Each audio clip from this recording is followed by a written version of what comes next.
નમસ્તે વિદ્યાર્થી મિત્રો, આપણે ગયા લેક્ચરની અંદર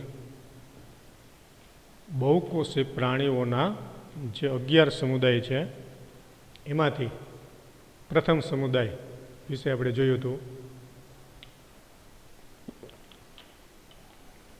આપણે બધા જાણીએ છીએ કયો છે પ્રથમ સમુદાય બહુકોષી પ્રાણીઓનો, કે સછિદ્રા.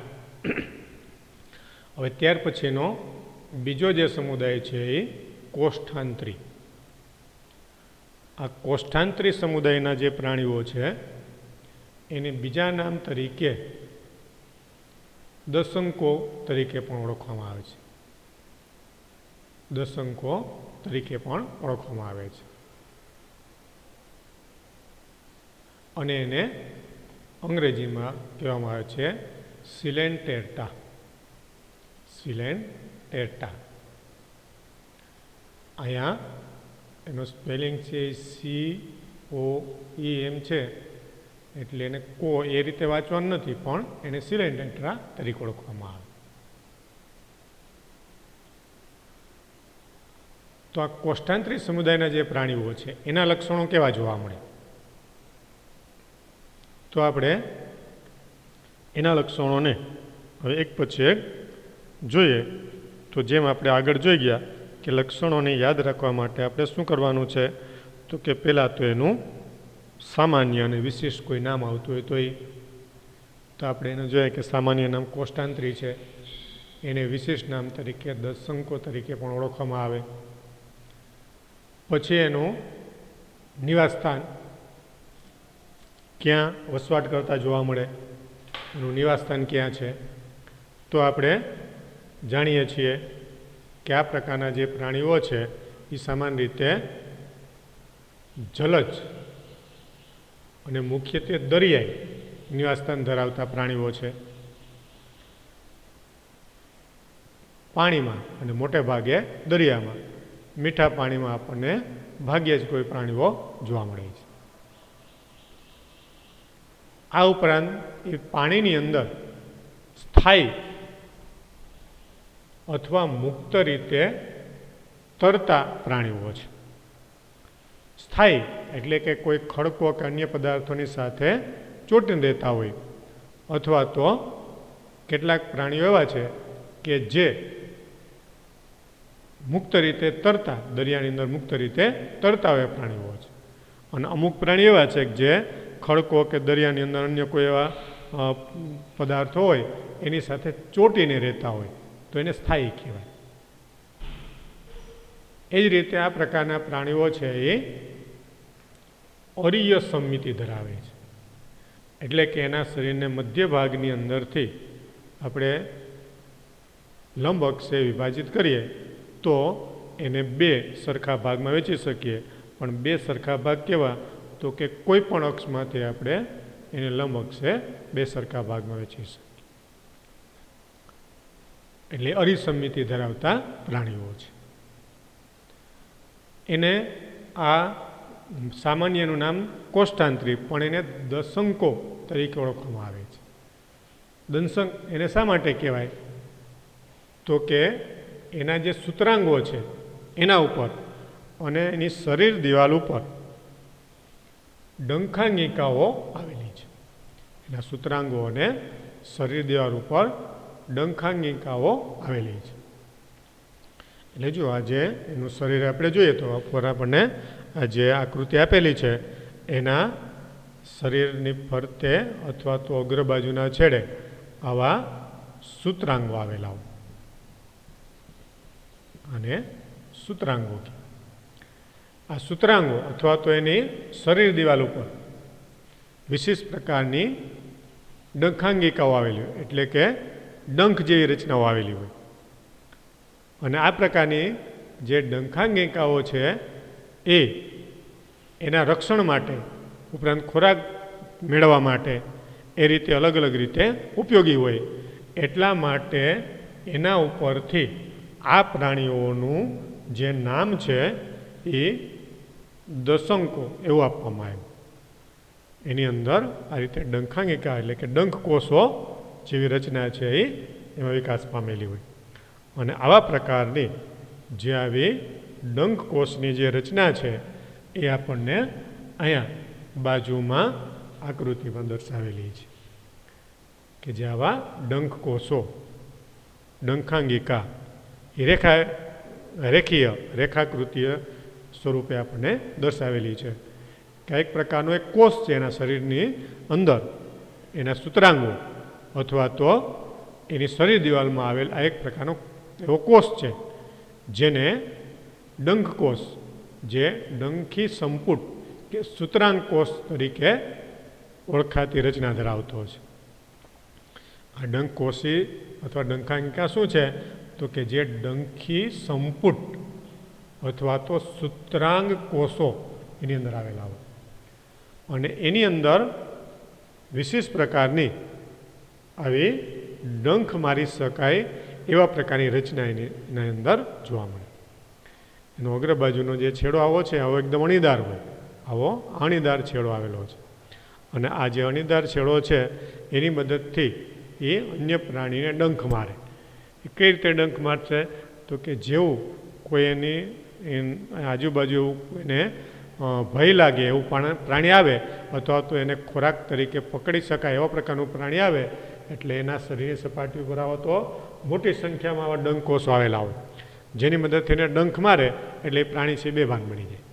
અને આ રીતે આવું પ્રાણી છે બેભાન બની જાય એટલે આ પ્રકારના પ્રાણીને ખોરાક તરીકે ઉપયોગ કરે અથવા તો જો એના કરતાં મોટા કોઈ કદનું પ્રાણી હોય તો એ પ્રાણી ડંખ મારે એટલે એ પ્રાણી છે એ ડરીને એનાથી દૂર હોય છે. આ ડંખ કોષની અંદર વિશેષ પ્રકારનું એક પોલાણ આવેલું હોય.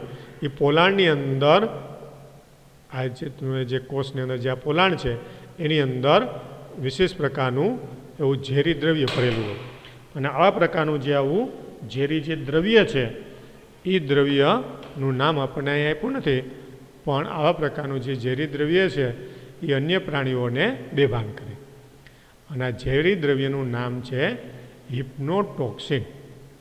ઝેરી દ્રવ્યનું નામ શું છે? હિપ્નોટોક્સિન. આપણી ટેક્સ્ટ બુકમાં આપ્યું નથી પણ બરાબર એને લખી લેજો ક્યાંક બાજુમાં હિપ્નોટોક્સિન. હિપ્નોટોક્સિન ઝેરી દ્રવ્યનું નામ શું તો કે હિપ્નોટોક્સિન. આ હિપ્નોટોક્સિન નામનું ઝેરી દ્રવ્ય જે છે એ એના આવા ડંખ કોષોની અંદર આવેલું હોય.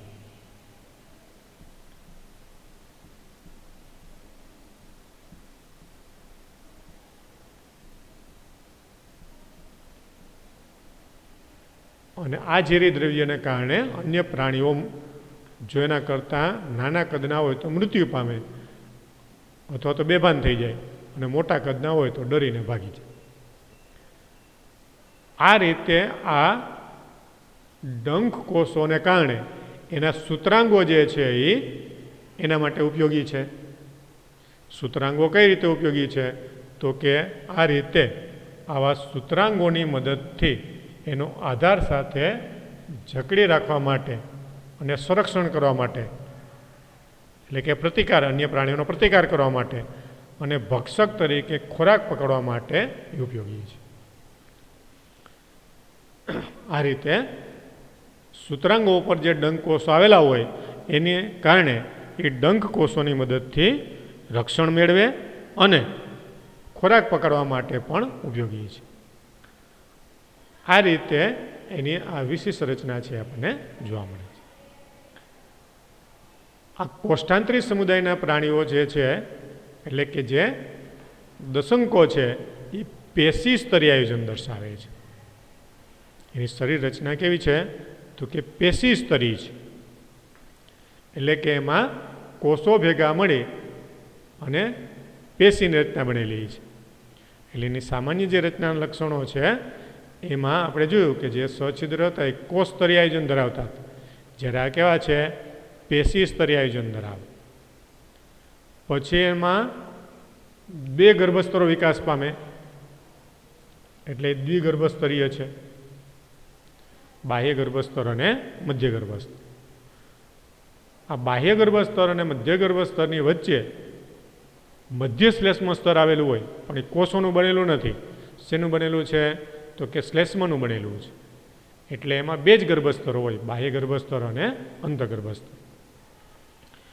અને આવા પ્રાણીઓની મધ્યમાં એક જ છેડેથી ખુલતા અધોમુખ સાથેની આંત્ર પરિવહન ગુહા, કે જેને આપણે કોષ્ઠાંત્ર ગુહા તરીકે ઓળખીએ છીએ, એ પ્રકારની રચના આવેલી હોય.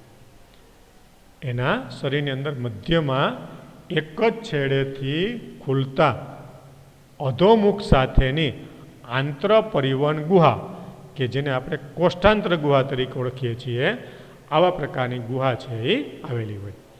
જે આપણને અહીંયા બે પ્રાણીઓના ઉદાહરણ સ્વરૂપે આકૃતિઓ આપેલી છે, એને આપણે જોઈએ તો સ્પષ્ટ રીતે આપણને એનો ખ્યાલ આવશે કે આવા પ્રકારના પ્રાણીઓની અંદર પહેલું જે છે એ જેલીફિશ નામનું પ્રાણી છે. આ જેલીફિશ જે છત્રી જેવો આકાર ધરાવે, એટલે એને છત્રક તરીકે ઓળખવામાં આવે. અને બીજું જે પ્રાણી છે એ સમુદ્ર ફૂલ, જેનો આકાર છે આપણને પુષ્પ જેવો જોવા મળે. જો પેલું જેલીફિશ એનો છત્રી જેવો આકાર છે, બીજું છે એ સમુદ્ર ફૂલ, એનો આકાર છે એ પુષ્પ જેવો હોય.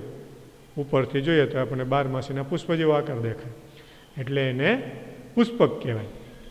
એટલે આ બંને જે પ્રાણીઓ છે એનું શરીર જે છે એ અંદરથી પોલાણ ધરાવે, એને કોષ્ઠાંત્ર કહેવાય. એટલે આ જે છે એ શું છે? તો કે આ એનું કોષ્ઠાંત્ર છે, એટલે એને કોષ્ઠાંત્રી પ્રાણીઓ કહેવાય. આ એનું કોષ્ઠાંત્ર છે, એનું શરીરનું પોલાણ છે. અને આવું જે પોલાણ છે એ એક બાજુએ, એટલે કે એના અગ્ર બાજુના છેડે આવા છિદ્ર દ્વારા ખુલતું હોય. આ છિદ્રને શું કહેવાય? તો કે અધોમુખ. એને અધોમુખ કહેવાય. આની અંદર આ અધોમુખ જે છે અહીંયા ઉપર આવેલું છે, કારણ કે છત્રી જેવા આકારનું પ્રાણી છે, છત્રીની જેમ ગોઠવાયેલું હોય, પણ એનો અગ્ર બાજુનો જે છેડો છે એ જે છિદ્ર દ્વારા ખુલતો હોય એને અધોમુખ કહેવાય. આપણે જોઈએ સ્વછિદ્ર પ્રાણીઓની અંદર એનો જે અગ્ર બાજુનો છેડો, એટલે કે જેને આપણે છિદ્રિષ્ટ ગુહા કહેતા હતા, અહીંયા આપણે એને કોષ્ઠાંત્ર ગુહા કહીએ છીએ. કોષ્ઠાંત્રી પ્રાણીઓની અંદર શરીરનું જે પોલાણ છે એને શું કહેવાય? કોષ્ઠાંત્ર ગુહા. જ્યારે સ્વછિદ્ર સમુદાયના પ્રાણીઓની અંદર શરીરનું જે અંદરનું પોલાણ છે એને શું કહેવાય? તો કે એને કહેવાય છિદ્રિષ્ટ ગુહા. છિદ્રિષ્ટ ગુહા અગ્ર બાજુ જે છિદ્ર દ્વારા ખુલતી હોય એને આપણે શું કહેતા હતા? તો કે એને આસ્યક એવું નામ આપ્યું હતું. એને શું નામ આપ્યું હતું? આસ્યક. જ્યારે આને શું કહેવાય? તો કે એને અધોમુખ તરીકે ઓળખવામાં આવે. કોષ્ઠાંત્રી સમુદાયના પ્રાણીઓનું શરીર જે આ રીતે અગ્ર બાજુએ ખુલે એને શું કહેવાય? અધોમુખ તરીકે ઓળખવામાં આવે છે. એટલે આ રીતે આવું એનું કોષ્ઠાંત્ર જે છે અધોમુખ દ્વારા ખુલે. હવે જે સૂત્રાંગોની મદદથી એ ખોરાક પકડે, એટલે આ ખોરાક જે છે એ ક્યાં આવશે? તો કે આ કોષ્ઠાંત્ર તરીકે ઓળખાતા પોલાણની અંદર ખોરાક આવે. એમાંથી કેટલોક જે આ ખોરાક જે છે એના કણો સ્વરૂપે આની અંદર આવશે. અને આવા પ્રકારના ખોરાકની અંદરથી કેટલાક ખોરાકના કણો એની શરીર દિવાલની અંદર પણ પ્રવેશ કરશે અને શરીર દિવાલના કોષો દ્વારા પાચન થાય. અને કેટલાક ખોરાકનું પાચન છે એ આ કોષ્ઠાંત્ર ગુહાની અંદર જ થાય. એટલે આ પ્રકારના પ્રાણીઓની અંદર પાચનની જે ક્રિયા છે એ આપણને અહીંયા બે પ્રકારની જોવા મળશે. પાચનની જે ક્રિયા છે એ આવા પ્રાણીઓની અંદર આપણને બે પ્રકારની જોવા મળશે. એટલે કે એના કોષ્ઠાંત્રની અંદરે પાચન થાય, જેને આપણે અહીંયા બહિર્કોષીય પાચન કહીએ છીએ, અને એના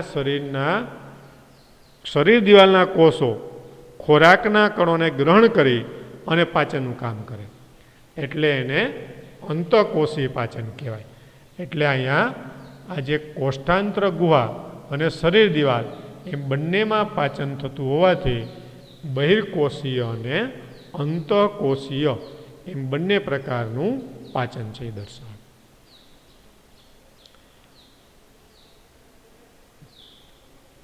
પછી જેમ આપણે આગળ જોયું એની આકૃતિની અંદર કે આ 10 શંકો એટલે કે જેને આપણે આવા કોષ્ટાંતરિક સમુદાયના પ્રાણીઓ કહીએ છીએ એના 2 સ્વરૂપ જોવા મળે છે. 2 સ્વરૂપના પ્રાણીઓ આપણે જોવા મળે. કેટલાક પુષ્પક જેને પોલિપ્સ કહેવાય, પુષ્પક પોલિપ્સ, અને કેટલાક છે છત્રક જેને મેડ્યુસા તરીકે ઓળખવામાં આવે. એવા 2 સ્વરૂપે જોવા મળે. કેટલાક પુષ્પક સ્વરૂપે જોવા મળે અને કેટલાક જે છે એ છત્રક સ્વરૂપે જોવા મળે. પુષ્પક એટલે પોલિપ્સ અને છત્રક એટલે મેડ્યુસા. આ શબ્દો છે એ યાદ રાખવાના. જે આપણે કહેવાય બધા અંગ્રેજી શબ્દોનો ઉપયોગ છે એ આપણી બોર્ડની કે નીટની પરીક્ષાની અંદર નથી થતો, પણ અમુક પ્રકારના એવા શબ્દો જે હોય જે સામાન્ય અર્થમાં એને વારંવાર ઉપયોગ કરવામાં આવતો હોય એવા શબ્દો જે છે એ ઘણી વખત અંગ્રેજી શબ્દ તરીકે આપણને પૂછી શકે. એટલે પુષ્પક અને છત્રક એમ 2 પ્રકારના દૈહિક સ્વરૂપો જે છે એ આ પ્રકારના પ્રાણીઓની અંદર આપણે જોવા મળે. આપણે આગળ જોઈએ ને જે પુષ્પ જેવા આકારનું સમુદ્ર ફૂલ જેનો આકાર કેવો હોય તો કે પુષ્પ જેવો હોય, અને છત્રી જેવો આકાર જેની અંદર આપણે જોઈ ગયા કે છત્રી જેવો આકાર ધરાવતા પ્રાણી તરીકે જેલીફિશ. તો આ રીતે જે આપણે આકૃતિમાં આપેલું છે એવું પહેલું જે પ્રાણી છે એ પુષ્પક અને જે જેલીફિશ સ્વરૂપે આપણે જોવા મળે. જ્યારે સ્થાયી અને નળાકાર સ્વરૂપે પુષ્પ જેવી રચના ધરાવતા હોય એવા પ્રાણીની અંદર હાઇડ્રા કે જેનું બીજું નામ જળવ્યાળ અને સમુદ્ર ફૂલ જેને અંગ્રેજીમાં કહેવાય એડેમ્સિયા, એડેમ્સિયા એટલે સમુદ્ર ફૂલ અને જળવ્યાળ એટલે હાઇડ્રા. આ પ્રાણીઓ જે છે એ આવા આપણે પુષ્પક સ્વરૂપની રચના ધરાવતા જોવા મળે. જ્યારે છત્રી જેવા આકારનું સ્વરૂપ આપણને જોવા મળતું હોય એવા પ્રાણીના ઉદાહરણ તરીકે તો આપણે જોઈ ગયા કે એ કેવું છે તો કે મુક્ત રીતે તરતા સ્વરૂપે જોવા મળે, એટલે કે પાણીની અંદર તરતું હોય જેને આપણે જેલીફિશ તરીકે ઓળખીએ છીએ. જેલીફિશ ઓરેલિયા તરીકે આપણે એને ઓળખવામાં આવે. જેલીફિશને શું કહેવાય? ઓરેલિયા. એટલે જેલીફિશનું જે ઓરેલિયા નામ છે એ પણ યાદ રાખવાનું, એ પ્રચલિત નામ છે. એટલે આ રીતે આવા પ્રાણીઓના 2 સ્વરૂપ જોવા મળે. હાઇડ્રા અને સમુદ્ર ફૂલ જેવા પ્રાણીઓ આપણને પુષ્પક સ્વરૂપે જોવા મળે, અને કેવા હોય તો કે જે સ્થાયી સ્વરૂપે જોવા મળે, જે સ્થાયી સ્વરૂપે જોવા મળે. એટલે કે આવા પુષ્પક સ્વરૂપના જે આવા સ્થાયી પ્રાણીઓ છે એ સમુદ્રના તળિયે ખડકો કે જમીન સાથે ચોંટીને રહેતા હોય, અને આ જે છત્રક સ્વરૂપના પ્રાણીઓ છે એનો છત્રી જેવો આકાર હોય જેમાં જેલીફિશ અથવા તો જેને આપણે ઓરેલિયા કહીએ છીએ, આ પ્રાણીઓ છે એ સમુદ્રના પાણીની અંદર તરતા હોય. એટલે આ એની શરીર રચના. પછી એમાં હવે પ્રજનનની ક્રિયા કઈ રીતે થાય? શરીર રચના પછી હવે પ્રજનન, એટલે અહીંથી આવશે પ્રજનન. તો એમાં એકાંતર જનન એટલે કે સમ એકાંતરણ કે અનુજનન,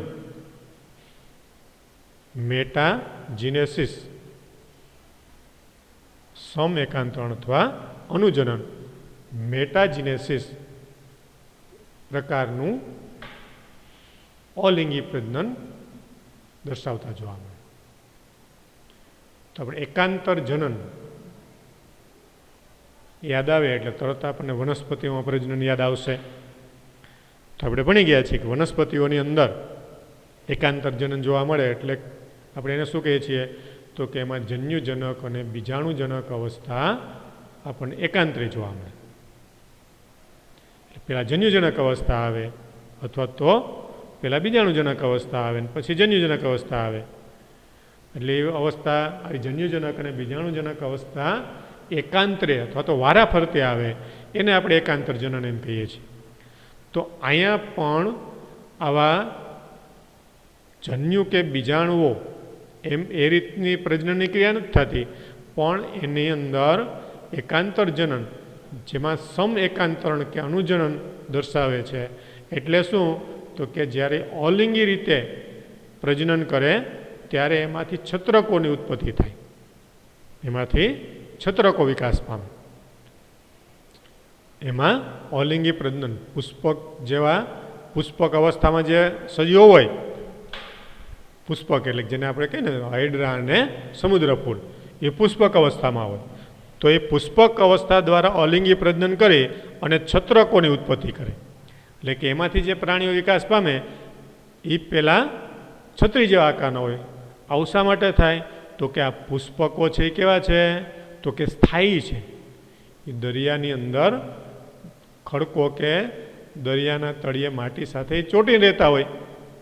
હવે એ અલિંગી પ્રજનન દ્વારા જે પ્રાણી ઉત્પન્ન કરે અને પાણીમાં મુક્ત કરે એટલે પહેલાં તો એને તરવું પડે, પછી એ જ્યારે કોઈ આધાર સાથે રહે પછી ખડકોની સાથે કે અન્ય સાથે ચોંટીને રહે એટલે પહેલાં એને પાણીમાં તરવાની જરૂર પડે. એટલે એની જે આવી છત્રક અવસ્થા હોય ત્યારે પાણીમાં તરી શકે. એટલે પુષ્પકો અલિંગી પ્રજનન કરી અને શું કરે તો કે છત્રકોની ઉત્પત્તિ કરે. અને હવે છત્રકો છે એ શું કરે તો કે લિંગી રીતે પુષ્પકોની ઉત્પત્તિ કરે. હવે એ લિંગી પ્રજનન કરે અને પુષ્પકોની ઉત્પત્તિ કરે. અને આવા પ્રકારના જે પુષ્પકો છે એ હવે કોઈ એવા સ્થાયી પદાર્થોની સાથે એટલે કે ખડકો કે જમીનની સાથે ચોંટી અને પછી ન્યાય સ્થાયી સ્વરૂપે કાયમ માટે રહે. એટલે આ રીતે આ પ્રકારના જે પ્રાણીઓ છે એ પ્રાણીઓની અંદર આવા પુષ્પક કે આ પ્રકારના છત્રક એવા બે પ્રકારના પ્રાણીઓ છે આપણને જોવા મળે. પુષ્પક સ્વરૂપે આ પ્રકારના પ્રાણીઓ જે છે એ સામાન્ય રીતે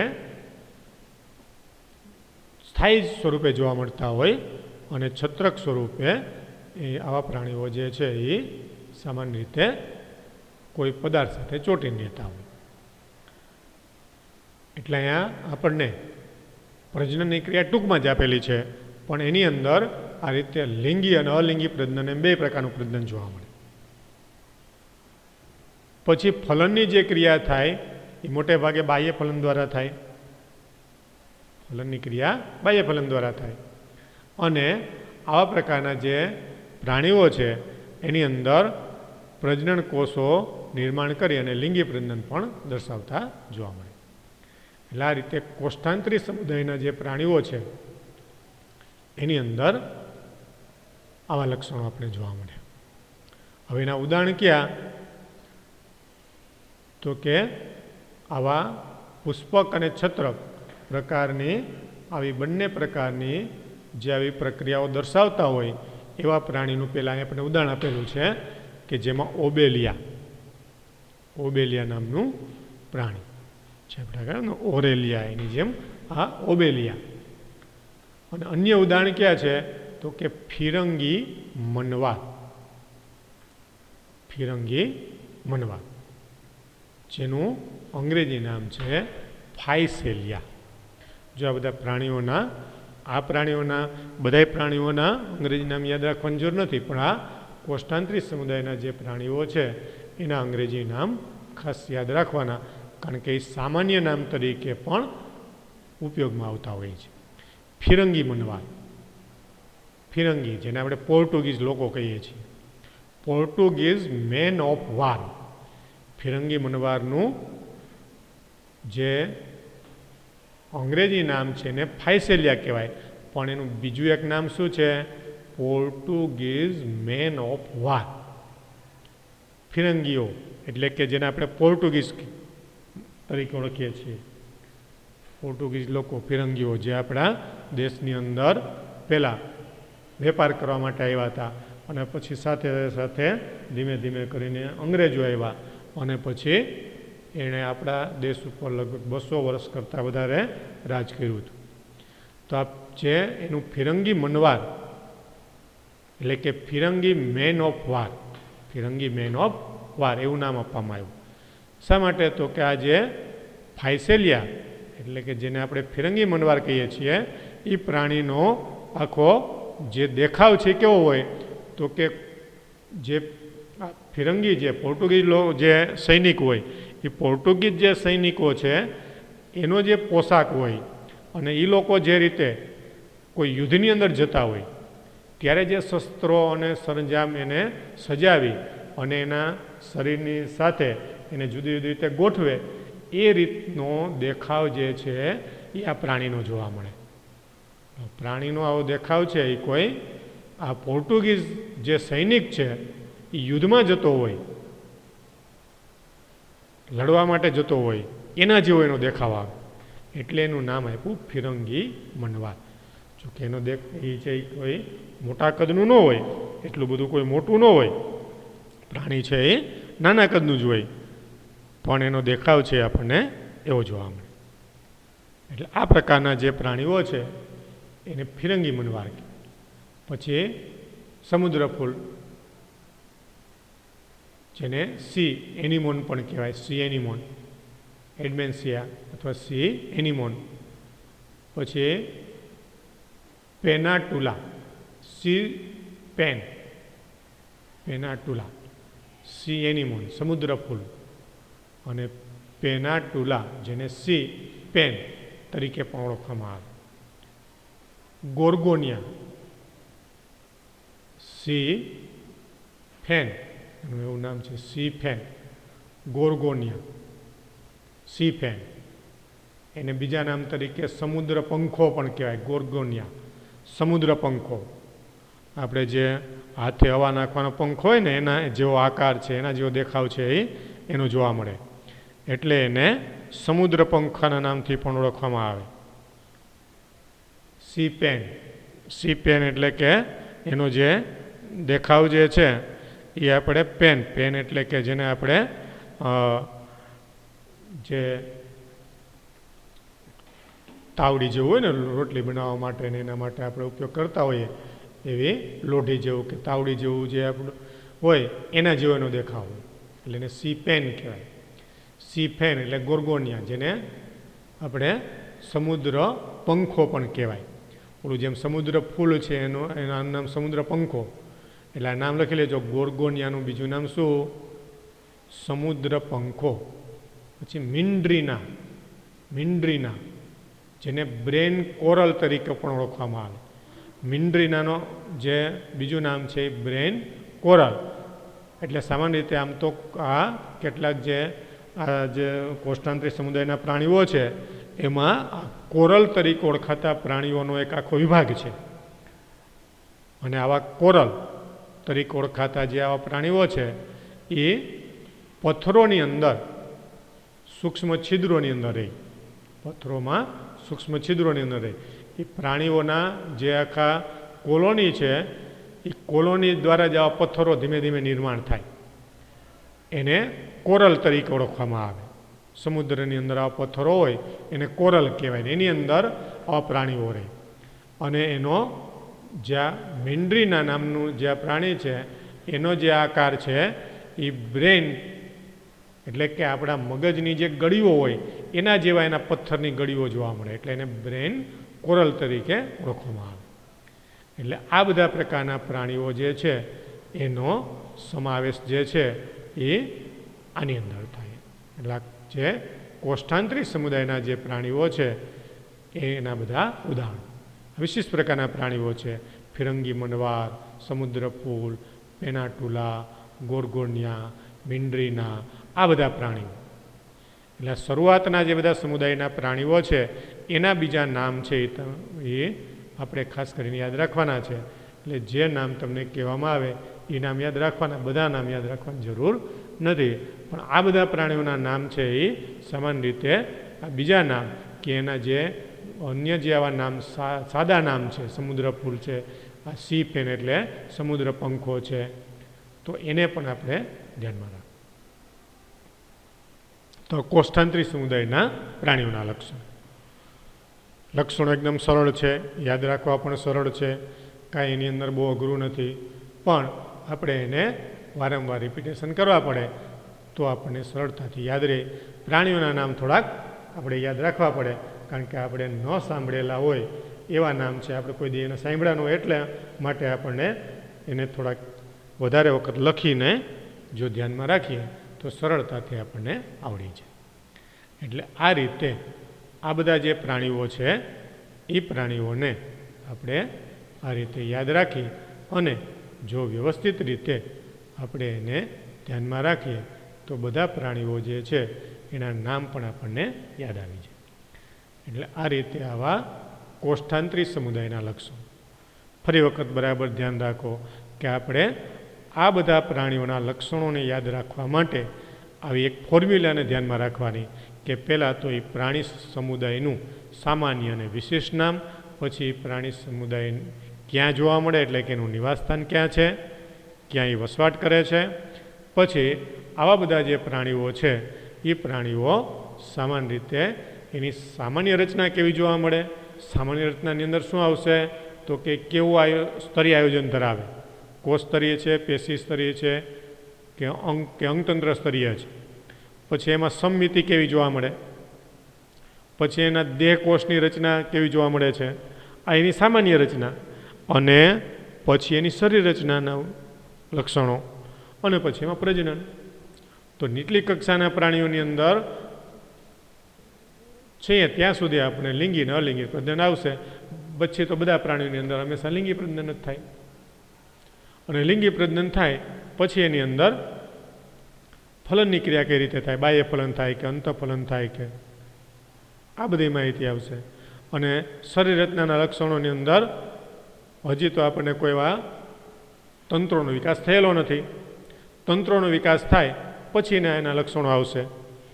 તંત્રો બધા વિકાસ પામે પછી એના બધા લક્ષણો છે ધીમે ધીમે આવશે.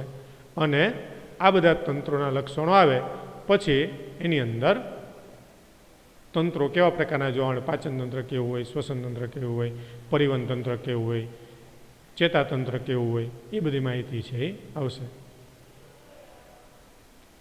તો આ રીતે કોષ્ઠાંતરી સમુદાયના પ્રાણીઓના જે લક્ષણો છે એ લક્ષણો આપણે આ જોયા, અને આ લક્ષણોને આપણે યાદ રાખવા માટે આ પ્રકારની પદ્ધતિઓનો ઉપયોગ કરવાનો.